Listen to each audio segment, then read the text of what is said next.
నమస్తే BCN news కి స్వాగతం। నా పేరు నీలిమ। ముందుగా బీసీఎన్ ప్రేక్షకులకు సంక్రాంతి శుభాకాంక్షలు। ఇప్పుడు ముఖ్యాంశాలు।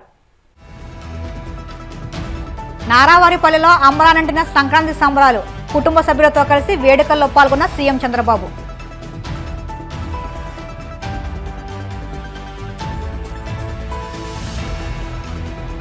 శ్రీ సత్యసాయి జిల్లా పెనుగొండలో ఘనంగా సంక్రాంతి సంబరాలు। కబడ్డీ ముగ్గుల పోటీలను ప్రారంభించిన మంత్రి సవిత।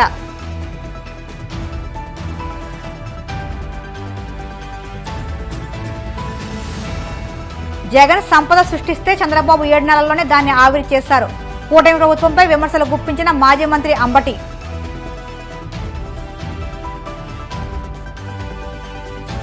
యూపీలోని ప్రయాగ్రాజ్లో వైభవంగా ప్రారంభమైన మహాకుంభమేళా। తొలి రోజు 1.50 కోట్ల మంది భక్తుల పుష్కర స్నానాలు ఆచరించారన్న సీఎం యోగి ఆదిత్యనాథ్। ముఖ్యమంత్రి చంద్రబాబు తన స్వగ్రామమైన నారావారిపల్లిలో బిజీగా గడిపారు।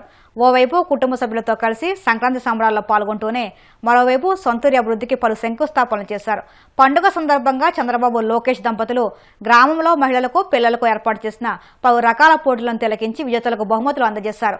గతేడాది సోదరుడు రామ్మూర్తి నాయుడు మృతితో ఈ పర్యాయం సంక్రాంతి చంద్రబాబు కుటుంబం స్వగ్రామానికి వస్తుందో రాదోనని అందరూ అనుకున్నారు। అయితే పండుగ జరుపుకున్నా జరుపుకోకపోయినా ఆనవాయితీ ప్రకారం వచ్చారు। చంద్రబాబు లోకేష్ దంపతులతో పాటు ఎన్టీఆర్ కుమారుడు నందమూరి రామకృష్ణ, నందమూరి బాలకృష్ణ సతీమణి వసుంధర, వారి చిన్న కుమార్తె తేజస్విని, అల్లుడి ఎంపీ భరత్లతో పాటు సన్నిహిత బంధువులు వచ్చారు।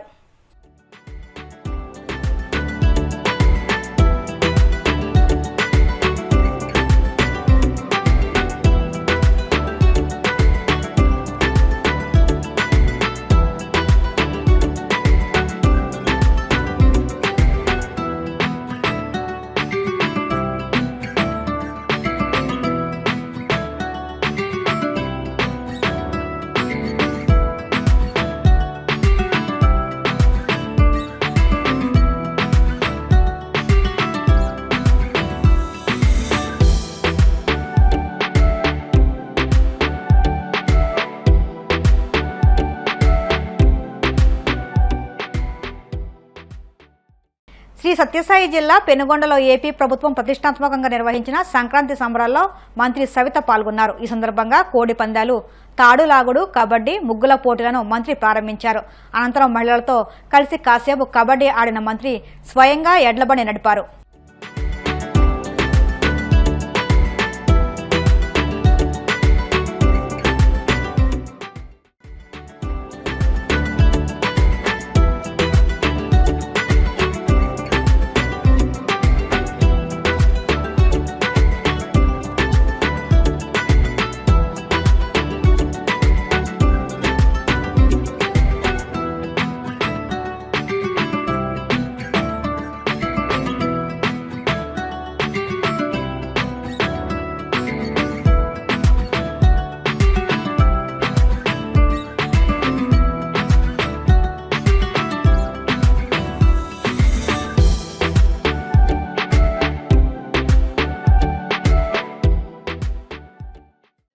గత 5 సంవత్సరాలుగా మన రాష్ట్రం ఏమైపోయిందో, పనికిరాని వస్తువులు పనికిరానివి చాలా ఉన్నాయి, పనికిరాని జీవోలు ఉన్నాయి, పనికిరాని వస్తువులు ఉన్నాయి। అవన్నీ కూడా భోగిమంటలో వేసి ప్రజలకు క్రాంతిక వెలుగునిచ్చే ఈ సంక్రాంతి పండుగ ఘనంగా చేసుకున్నాం। అందుకే భోగిమంటలో ఏవి పనికిరానివో అవన్నీ వేసేసారు ప్రజల ముందే। మరొకసారి ఈ రోజు భోగిమంటల్లో కూడా వేశారు। గత వైసీపీ ప్రభుత్వంలో జరిగిన అభివృద్ధి వచ్చిన ప్రాజెక్టులను చంద్రబాబు తానే సాధించినట్టు చెప్పుకుంటున్నారని, ఇది సిగ్గుచేటని మాజీ మంత్రి అంబటి రాంబాబు ధ్వజమెత్తారు। జగన్ గత 5 ఏళ్లలో గ్రామస్థాయి నుంచి పాలన మొదలుపెట్టి శాశ్వత నిర్మాణాలతో గ్రామాల్లో సంపద సృష్టిస్తే చంద్రబాబు సీఎం అయ్యాక 7 నెలల్లోనే గ్రామాలు నిర్వీర్యం చేస్తారని ఆక్షేపించారు। CM Chandrababu, deputy CM Pawan Kalyan నేతృత్వంలో రాష్ట్రం అప్పులతో అధోగతి పాలైంది తప్ప ఏ మూలన అభివృద్ధి కమిషన్ లేదని స్పష్టం చేశారు। రాష్ట్ర ఆదాయం పడిపోయి అప్పుల పాలవుతున్న అనుకూల మీడియాను అడ్డం పెట్టుకుని కేవలం ప్రచార ఆర్భాటంతో చంద్రబాబు ప్రభుత్వాన్ని నడుపుతున్నారని ఎద్దేవా చేశారు। చంద్రబాబు నాయుడు గారు మొన్న ఇప్పుడు ప్రారంభించారు కదా గ్రీన్ హైడ్రోజన్ ప్రాజెక్ట్, అదేవిధంగా కర్నూలులో మరి పంప్డ్ స్టోరేజ్ ప్రాజెక్ట్, ఇవి కూడా జగన్మోహన్ రెడ్డి గారి హయాంలో మొన్న పవన్ కళ్యాణ్ గారు కూడా వీళ్ళు విజిట్ చేశారు కదా గ్రీన్ ప్రాజెక్ట్స్ అని, అవి కూడా జగన్మోహన్ రెడ్డి గారి టైంలోనే వాటికి అంకురార్పణ జరిగిందని మనం చేస్తున్నాం. అవి శరవేగంతో ముందుకు వెళుతూ ఉన్నాయి. వరల్లోనే ఇలాంటి ప్రాజెక్ట్ లేదు అని మాజీ ముఖ్యమంత్రి గారు చెప్పినటువంటి సందర్భం, అది జగన్మోహన్ రెడ్డి గారి హయాంలో వచ్చినటువంటి ప్రాజెక్ట్ అని కూడా ఈ సందర్భంగా మనం చేస్తున్నాం. మీరు 7 సంవత్సరాలు, ఈ 7 మాసాలు పరిపాలనలో మేము అద్భుతంగా పరిపాలన చేసామంటున్నారు కదా, నేను అడుగుతా ఉన్నాను, ఏమండి ఈ 7 మాసాలు మీరు అద్భుతంగా పరిపాలన చేస్తే జిఎస్టీ వసూలు ఎందుకు తగ్గాయి? అలాగే మరి రెవెన్యూ వసూలు ఎందుకు తగ్గాయి? రిజిస్ట్రేషన్ తగ్గిపోయాయి, అవి రాలా, సుమారుగా 1000 కోట్ల రూపాయలు అది పోయింది. జిఎస్టీ ఒక 1000 కోట్ల రూపాయలు పోయింది, ఎందుకు వసూలు కాలేదు? నిజంగా మీరు 7 సంవత్సరాల పాటు 7 మాసాల పాటు అద్భుతంగా పరిపాలన చేసి ఉంటే 1.19 లక్షల అప్పు ఎందుకు చేశారు? మీరు లక్షల కోట్లు ఎందుకు అప్పు చేశారు? 7 మాసాల్లోనే 1.19 లక్షల కోట్ల రూపాయలు 7 మాసాల్లోనే మీరు ఎందుకు అప్పు చేయాల్సిన పరిస్థితి వచ్చిందంటే తిరోగమనం, ఆర్థికంగా కూడా తిరోగమనం, గ్రామాలు నిర్వీర్యమైపోతున్నాయి, ఆర్థికంగా తిరోగమనంలోకి వెళ్ళిపోతున్నారు, ప్రభుత్వ ఆదాయాలు, రెవెన్యూ ఆదాయాలు తగ్గిపోయాయి, అప్పులు చేసి పప్పుకూడలాగా అప్పులు చేసి బతకాలంటున్నారు. జగన్మోహన్ రెడ్డి గారు ఉన్నప్పుడు అప్పు చేస్తేనేమో శ్రీలంక లాగా తయారైపోతుందని గగ్గోలు పెట్టారు, అద్భుతంగా కథనాలు రాసి వండి వార్చారు పత్రికలన్నీ. ఇవాళ మాత్రం అప్పు తెచ్చుకుంటే ఏం మాట్లాడలా. ఈ విధంగా రాష్ట్ర ఆర్థిక వ్యవస్థ, గ్రామీణ వ్యవస్థ నిర్వీర్యం చేసేటటువంటి పరిస్థితికి ఇవాళ ఈ పరిపాలన సాగుతూ ఉంది. అదేమంటే సంపద సృష్టిస్తా అన్నాడు. సంపద సృష్టి సంగతి దేవుడు ఎరుగు. ఉన్న సంపదనంతా ప్రజల దగ్గర నుంచి లాక్కుపోయేటటువంటి కార్యక్రమం చేస్తున్నారు చంద్రబాబు నాయుడు గారు. అదేమంటే 4Ps అంట, PPPP, public, private, people, partnership అంట. అంటే ఇంక లేదు గవర్నమెంట్, మొత్తం అంతా ప్రైవేట్ వాళ్ళకి అప్పచెప్పటమే, పీపుల్స్కి అప్పచెప్పటమే. పీపుల్ ఎవరు కొత్తగా? పబ్లిక్, పీపుల్ ఏంటో నాకు అర్థం కాదా. పబ్లిక్ ఏంటి, పీపుల్ ఏంటి? పీపుల్ అంటే ఆయన సొంత పీపుల్, తెలుగుదేశం పీపుల్. ఏదైనా కాంట్రాక్ట్ వస్తే ఈ పీపుల్ కొంత, ఆ పబ్లిక్ కొంత, ప్రైవేట్ గొప్ప కొంత, పార్ట్నర్షిప్ కొంత అనే పద్ధతుల్లో మొత్తం దోచుకునేటటువంటి కార్యక్రమం. ఈ 5 సంవత్సరాలు, రాబోయే 4.5 సంవత్సరాలు కూడా భయంకరంగా రాష్ట్రాన్ని దోచుకోవడానికి చంద్రబాబు నాయుడు గారు అంతగా మొత్తం ప్లాన్లు వేసుకొని ముందుకు సాగుతున్నటువంటి సందర్భాన్ని కూడా మనం 12 ఏళ్లకు ఒకసారి వచ్చే మహాకుంభమేళా ఉత్తరప్రదేశ్లోని ప్రయాగ్రాజ్లో ఘనంగా ప్రారంభమైంది. మహాకుంభమేళాకు మొదటి రోజే భక్తులు పోటెత్తారు. గంగా, యమున, సరస్వతి నదులు కలిసే త్రివేణి సంగమం వద్ద దాదాపు 1.50 కోట్ల మంది పవిత్ర స్నానాలు ఆచరించారు. తెల్లవారుజామున నాగసాధువులు గుర్రాలపై త్రివేణి సంగమంలో అమృత స్నానం కోసం తరలివచ్చారు. వీరి కోసం ఏపీ ప్రభుత్వం కట్టుదిట్టమైన భద్రత ఏర్పాటు చేసింది.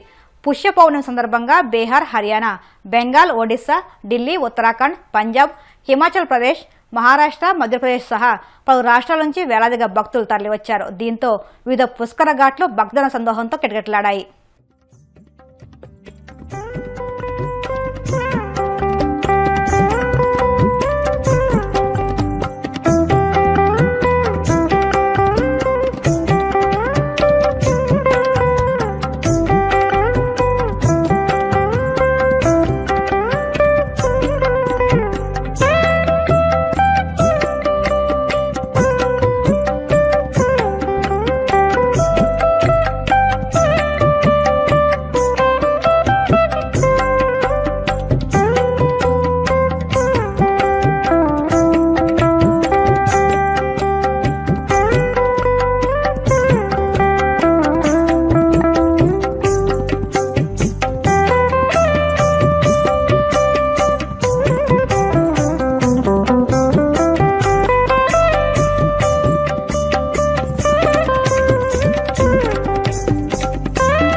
అనంతపురం జిల్లాలో వెరైటీ పందాలు అందరినీ ఆకట్టుకున్నాయి. తాడిపత్రిలో కోడి పందాలకు దీటుగా పందుల పోటీలు నిర్వహించారు. ప్రతి ఏడాది సంక్రాంతికి పందుల పోటీలు నిర్వహించడం ఇక్కడ ఆనవాయితీగా వస్తుంది.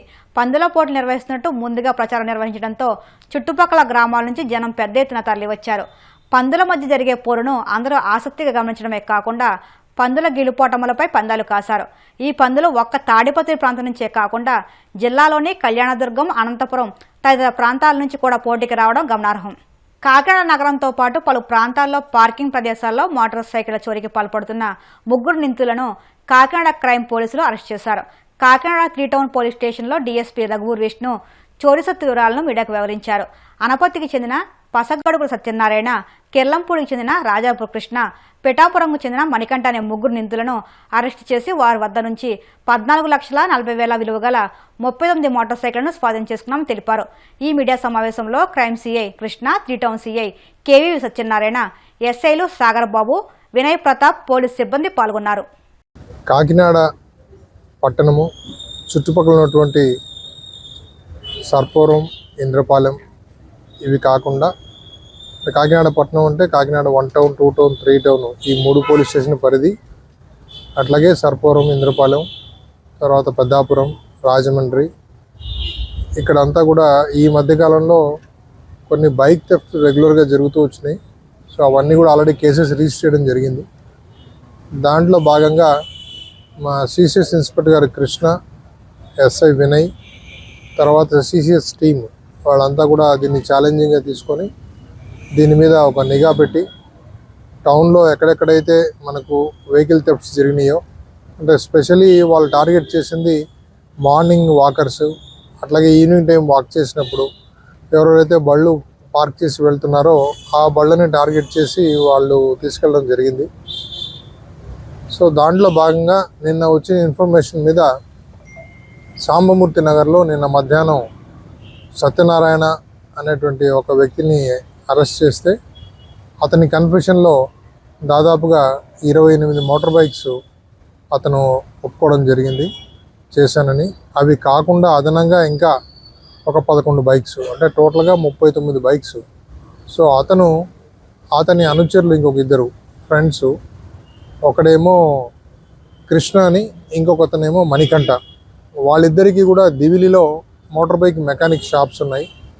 సో వీళ్ళిద్దరూ సపోర్ట్ తోటి వీళ్ళు ఆ బైక్స్ అఫెన్స్ చేసిన తర్వాత తీసుకెళ్ళిన తర్వాత వాళ్ళ షాప్స్లో కొన్ని, ఇతను కొన్ని అన్ని పర్సనల్గా ఉంచుకొని డిస్పోజ్ చేద్దామని ఉంచుకున్నారు. సో ఈలోగా మనం అరెస్ట్ చేయడం జరిగింది. వీళ్ళంతా ఒక ఎంఓ ఏమంటే ఒక ఫాల్స్ కీ తయారు చేసుకొని స్పెషల్లీ హీరో హోండా బైక్స్ మీద. ఇప్పుడు కాసేపు ప్రకటనలు.